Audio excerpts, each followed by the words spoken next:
मध्य प्रदेश के मुख्यमंत्री डॉक्टर मोहन यादव एक बड़ी प्रशासनिक मुस्तैदी के साथ नजर आए। मुख्यमंत्री ने जबलपुर की बरगी बांध में हुई क्रूज दुर्घटना के स्थल का दौरा किया। उन्होंने न केवल रेस्क्यू ऑपरेशन का जायजा लिया बल्कि मौके पर मौजूद अधिकारियों को स्पष्ट निर्देश दिए कि ऐसी घटनाओं की पुनरावृत्ति न हो। हादसे की खबर मिलते ही मुख्यमंत्री डॉक्टर मोहन यादव अपने तय कार्यक्रमों को छोड़कर सीधे घटनास्थल पर पहुंचे।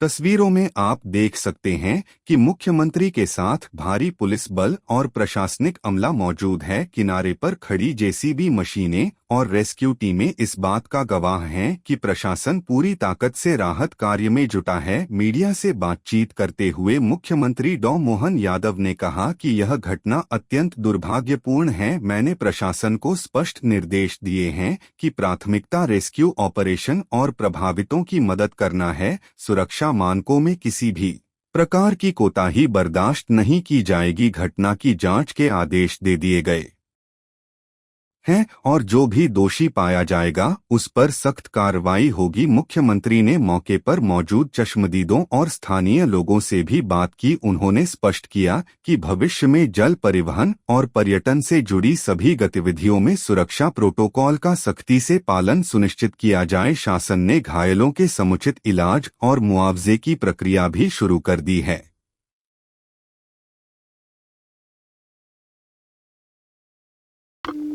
जबलपुर में बरगी डैम के पास मां नर्मदा के इस स्थान पर जो दुखद हादसा हुआ है, जैसा कि सबको जानकारी है, कल जो ये घटना हुई, इस घटना से 9 लोगों की बॉडी मिली है, 28 लोगों को बचाया जा चुका है। मुझे और आप सबको, पूरे प्रदेश को जिनने भी घटना सुनी सब स्तब्ध रह गए।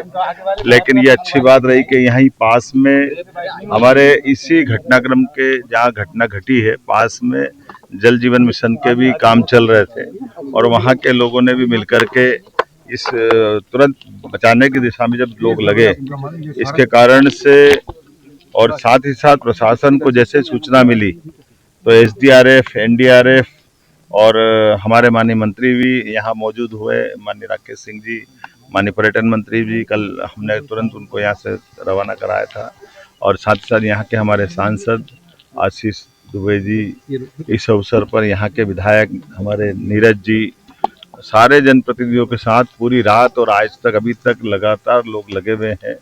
हमारे साथ यहाँ के प्रभारी मंत्री उप मुख्यमंत्री श्रीमान जगदीश देवड़ा जी भी मेरे साथ आए हैं। ये बात सही है कि ये एक तरह समेकित रूप से जो प्रयास किया गया है, जिसके कारण से एनडीआरएफ, एसडीआरएफ, आर्मी के भी जो अच्छे कुशल गोताखोर है, जिनको बाहर से भी बुलाया गया, उनके सारे अधिकारियों के साथ मिलकर के ये जो रेस्क्यू ऑपरेशन चलाया गया, जिसके कारण से 28 लोग बचे, जिसमें एक रियाज भाई तो 4-5 घंटे लगातार पानी में रहने के बाद भी एक तरह से वो, मैं अभी उनसे भी मिल करके आया हूँ। शहर के अंदर जिन जिन के घर में दुखद घटना हुई है उनसे मिल करके आए हैं और वो रियाज भाई ने तो अपने शब्दों में जो बयां किया कि मान लिया था कि मैं अब शायद नहीं बचूंगा, लेकिन ये रेस्क्यू टीम ने उनको बचाने का काम किया। इसलिए तत्काल राहत जो की गई है उसके कारण से राहत बचाव अभियान में यथायोग्य प्रकार से जितना अच्छा हो सकता था उत्कृष्ट काम किया गया। इसलिए मैं प्रत्येक जो यहाँ के श्रमिक पास में भी जो इस पर काम कर रहे थे उनको बचाने वालों को भी 51,000 रुपये प्रत्येक श्रमिक को देने की घोषणा करता हूँ। यहाँ के प्रशासन के साथ जिन जिन लोगों ने बचाव दल में जो लगे हैं उनको भी हम उसी प्रकार से सम्मानित करने वाले हैं।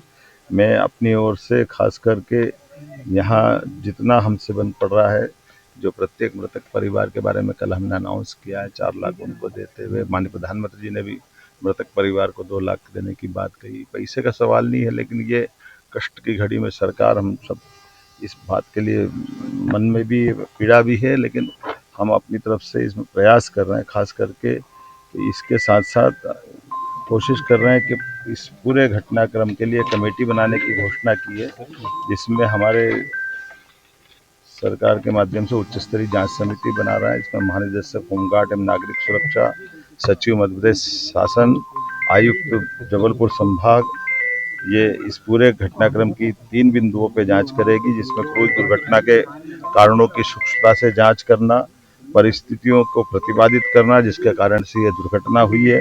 क्रूज संचालन से जुड़ी हुई सभी घटनाओं की जानकारी, प्रासंगिक नियम, अधिनियम, नागरिक सुरक्षा प्रोटोकॉल्स का पालन किया या नहीं किया, इस सारी बातों के साथ भविष्य में फिर कभी दोबारा ऐसी घटना न हो, इसके प्रबंधन के लिए नौका पर्यटन, क्रूज पर्यटन, एडवेंचर स्पोर्ट्स आदि सभी को इस भविष्य में एसओपी तैयार करके हम इसमें कोशिश करेंगे कि ऐसी घटना अब दोबारा न हो।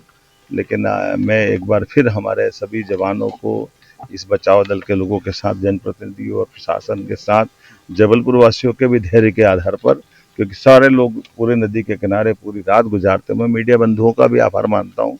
आप सब ने भी यहाँ अपनी आंखों से देखा है कि अभी भी रेस्क्यू ऑपरेशन खत्म नहीं हुआ है, अभी भी क्रूज को और खींच करके लेकर आए हैं और हो सकता है जिस प्रकार से लोग मिसिंग हो सकते यहीं कहीं हो। अधिकतर जितना 28 लोग को ऐसी घटना के बाद बचाना ये बड़ी चुनौती थी, लेकिन मैं मान के चलता हूँ कि ये हमारे बहादुर जवानों की और सारे लोग जितने लोग जुड़े थे उनकी जीवटता है, इसके कारण से घटना को एक तरह से मिनिमाइज किया गया और कई लोग बचे हैं। और इस घटना में जो भी दोषी रहेगा हम उसको छोड़ने वाले नहीं, उस पर कठोर कार्रवाई करेंगे। ये मैंने कहा कि इनकी जांच रिपोर्ट आने दो उस पूरे घटनाक्रम में, और ये तो बिल्कुल प्राइमरी तो निर्देश है ही कि जरा भी आपको, यद्यपि मौसम विभाग की जो भी सूचना है उसका पालन सबको करना है।